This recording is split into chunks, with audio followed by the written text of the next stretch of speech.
તમારા મઢના દીવો બંધાઈ ગયા છે એમ લાગે, કરી લો આ એક પ્રયોગ, જેથી કરી તમારા મનના દીવો કરશે કામ. પ્રિય ભક્તજનો, અત્યારના સમયમાં આપણા મઢ છે, મઢ એટલે મંદિર, આખું કુટુંબ પરિવાર હોય એનો મઢ હોય.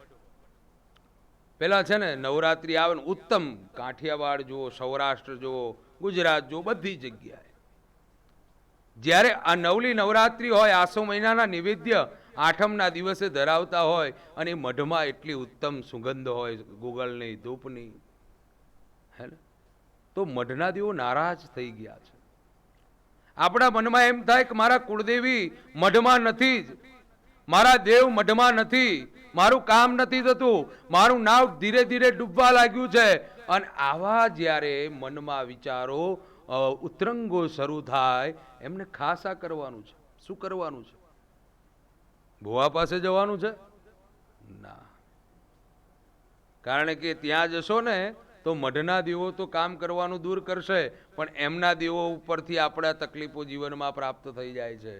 બધાની વાત નથી કરતો, હું ભુવાનો વિરોધ નથી કરતો, પણ મારી કહેવાનો ભાવાર્થ એ જ છે, મારો જણાવવાનો ભાવાર્થ એ છે કે મઢમાં બેઠેલા દીવો બંધાઈ ગયા હોય તો કરવાનો છે આ ઉપાય.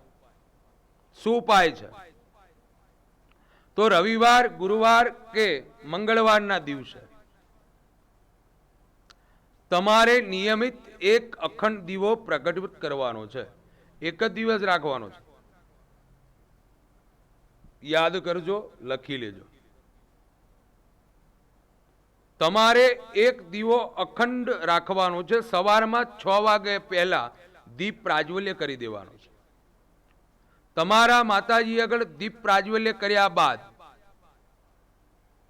એક આસન લઈ, પહેલા શુદ્ધ સ્નાન આદિ કર્મ પતાવી, દીપ પ્રાજ્વલ્ય કરી, એક આસન, ઊનનું આસન હોવું ખાસ જરૂરી છે. ઊન છે, દર્ભ છે, એ આસન વાપરી શકો છો. આસન વગર પૂજા ન થાય. ગમે તેટલું તમે કરો ને, પણ આસન ન હોય ને તો પૂજા ન થાય. તમારું કર્તવ્ય મંદિરમાં આસન ઉપર બેસી અને આ સ્તોત્રનો પાઠ કરવાનો છે. ગુલાબનું એક પુષ્પ હાથમાં રાખવાનું છે. પહેલું તમારે સિદ્ધ કુંચિકા સ્તોત્રનો પાઠ કરવાનો છે. લખી લેજો, નોંધ કરજો અને એ પ્રમાણે કરજો. ચોક્કસ મઢમાં બેઠેલા દેવો જો કામ નહીં કરતા હોય તો અક્ષય ફળ તમને પ્રાપ્ત કરાવવા માંડશે. ચોક્કસ 100% ફળ મળવા મળશે. તમારે ક્યાંય ભટકવાની જરૂર નહીં રહે, તમારે ક્યાંય દોડવાની જરૂર ન રહે. પણ આ પ્રમાણે કરવામાં આવશે તો હે મઢમાં બેઠેલી ભગવતી તમને કહે છે કે તું એક વખત મારા હાથ તો પકડી લે, તો હું તને ભવસાગર તારવા માટે બેઠી છું. પણ આપણે હાથ પકડવામાં મોડું કરીએ છીએ વાલા, એટલે તકલીફ આવે છે, એટલે આપણા જીવનમાં તકલીફો આવી રહી છે. તો એક સિદ્ધ કુંચિકા સ્તોત્ર છે, એ ભગવાન શિવ અને પાર્વતીજીએ પોતે બનાવેલું સ્તોત્ર છે. એમાં લખ્યું છે કારણ મોહન ઉચ્ચાટન સ્તંભન, બધું જ નિવૃત્તિ થાય છે. હવે આટલું કર્યાથી પરિપૂર્ણ નથી થતું. પછી તમારે દેવી કવચ સ્તોત્ર છે, બહુ ઉત્તમ સ્તોત્ર છે.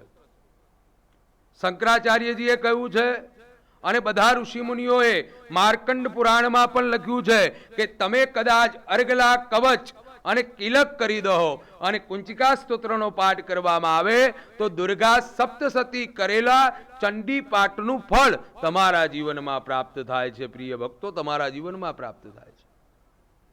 તો આપે દેવી કવચ સ્તોત્રનો પાઠ કરવાનો છે. હવે દેવી કવચ સ્તોત્ર આપ કરી રહ્યા છો,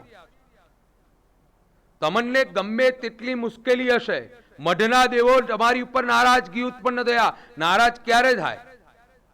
માં જગદંબા આપણી ઉપર નારાજ ક્યારે થાય?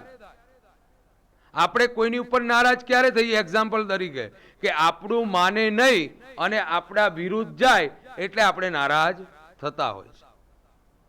હે એમ તમે પણ તમારા જગદંબાઓ તમને જે પ્રમાણે બતાવે છે, કહે છે મનના વિચારો જ્યારે તમારા વધવા લાગે, મનમાં અને હૃદયના વિચાર એક થાય ને, એટલે તમારે સમજવું કે માં જગદંબાએ આપણને પ્રેરણા કરવી છે, એ જ કાર્ય કરવું, નીકર તમે દુઃખી થશો અને થશો જ. હે વિરુદ્ધ જશો તો દુઃખ આવશે. પણ જ્યારે હૃદય અને મન બે વિચારો એક ભેગા થઈ અને આપણું કર્તવ્ય ત્યાં વધી જાય છે, ત્યારે એક વસ્તુ ઉત્તમ ફળ મળે છે. એટલે જીવનમાં કીધું છે કે અંતરકણથી જે અવાજ નીકળે એ કાર્ય કરશો તો ફળની પ્રાપ્તિ ચોક્કસ થશે. ગમે તેવું થાય પણ એ જ કરવું છે, તમારું હૃદય કહે એ જ કરો. તો તમારા મઢમાં બેઠેલા દેવી કવચ કરવાથી, દેવી કવચ એક મોટામાં મોટું કવચ છે.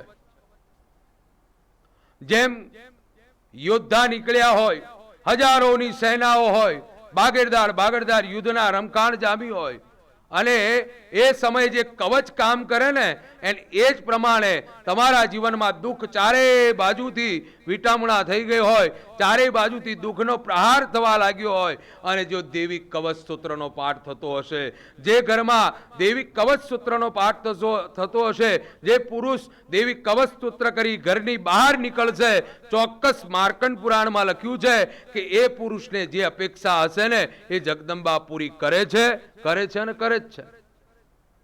પણ કવચ, દેવી કવચ કરવું ખાસ જરૂરી છે. તો ગુલાબનું પુષ્પ, દેવી કવચ સ્તોત્ર પતાવ્યા બાદ ગુલાબનું પુષ્પ માની ઉપર અર્પણ કરવાનું, માને ત્યાં અર્પણ કરવાનું છે, ગુગલનો ધૂપ કરવાનું છે. આ પ્રમાણે દર રવિવારે, દર ગુરુવારે અને દર મંગળવારના દિવસે કરવામાં આવે. ફક્ત 15 દિવસમાં તમને એનું પરિણામ જોવા મળશે. બહુ ઉત્તમ ફળ છે. અને પછી જીવનમાં એ કરતા રહેજો. કોઈ દેવો બાંધી નથી દેતા, કોઈ આપણને તકલીફ નથી આપતા. આપણા મઢમાં બેઠેલી જગદંબાઓ આપણી ઉપર કૃપા કરવા માટે બેઠા જ હોય છે. આપણે ગમે તે કરીએ, પુત્ર કુપુત્ર થાય પણ માતા કુમાતા થતા નથી, એટલું યાદ રાખજો.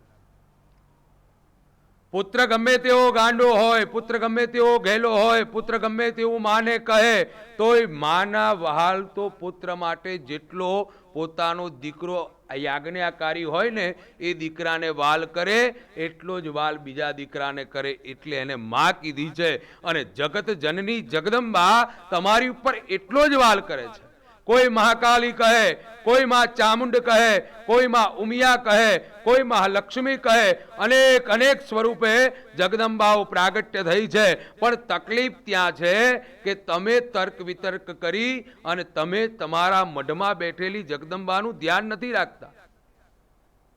હે આપણે ઉમિયાજીને માનતા હોય અને બીજી જગ્યાએ દોડ ધમાલ કરતા રહીએ એટલે તકલીફો આવે છે. પછી કહે કે મારા કુળદેવી મારું કામ કરતા નથી. પણ કુળદેવી તો તમારું કામ કરવા તૈયાર છે. કરી લો આ ઉપચાર, કરી લો આ ઉપાય, જો ફળ મળશે ને મળશે જ. અને કરતા રહેજો આ પ્રમાણે, જીવનમાં અક્ષય ફળ મળશે અને ઉત્તમ ફળની પ્રાપ્તિ થશે. વિશેષ તમારે માહિતી પ્રાપ્ત કરવી હોય, નીચે આવેલા નંબર ઉપર કોન્ટેક્ટ કરી અને વિશેષ માહિતી પ્રાપ્ત આપ કરી શકો છો. સાથે સાથે કદાચ ફોન રિસીવ ન થઈ શકે તો મેસેજ પહેલા મોકલી તમારી જે કોઈ સમસ્યા હોય એ રજૂ કરજો. અને વિશેષ તમારે જો માર્ગદર્શન જોઈતું હોય તો આણંદ જિલ્લો, તારાપુર તાલુકો, મોરજ ગામ, ઉમિયાજીના મંદિરે દર શનિવાર અને દર રવિવારે સવારમાં 9 થી 12ના સમયમાં આવી અને માર્ગદર્શન આપ મેળવી શકો છો. તો જીવનમાં ઉત્તમ ફળ પ્રાપ્ત અવશ્ય જગદંબા કરાવશે.